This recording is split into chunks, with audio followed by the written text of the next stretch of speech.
নমস্কার, গোপচুরি সুকুমার রায়। হেড অফিসের বড় বাবু লোকটি বড় শান্ত, তার যেমন মাথার ব্যাম কেউ কখনো জানতো। দিব্যি ছিলেন খুশ মেজাজে, চেয়ারখানে চেপে একলা বসে ঝিমঝিয়ে হঠাৎ গেলেন খেপে। আটকে উঠে হাত পা ছুড়ে চোখটি করে গোল, হঠাৎ বলে, গেলুম গেলুম, আমায় ধরে তোল।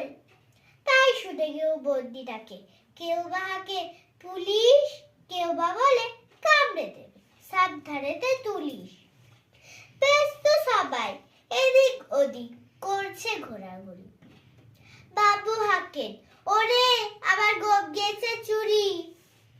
গোপ হারানো আজব কথা, তাও কি হয় সত্যি?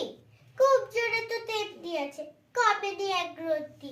সবাই তারে বুঝিয়ে বলে, সামনে ধরে আয় না, মোটেও গোপ হয়নি চুরি, কখনো তা হয় না। রেগে আগুন তেলে বেগুন তেড়ে বলেন তিনি, কারো কথা ধার ধারি নেই, সব বেটাকেই চিনি।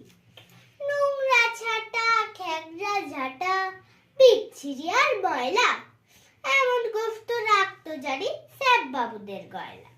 এই গোফ যদি আবাই বলিস, করবো তোদের জবাই। এই না বলে জরিমানা করলেন তিনি সবাই।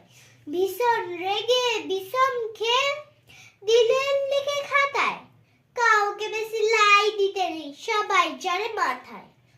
অফিসের এই বাদরগুলো মাথায় খালি গোবর, গোপ জোরে যে কোথায় গেল কেউ রাখে না খবর। ইচ্ছে করে এই বেটাদের গোপ ধরে খুব ডাচি, মুখগুলোর মুন্ডু ধরে কোদাল দিয়ে চাচি। গোপকে বলে তোমার আবার, গোপ কি কারো কেনা?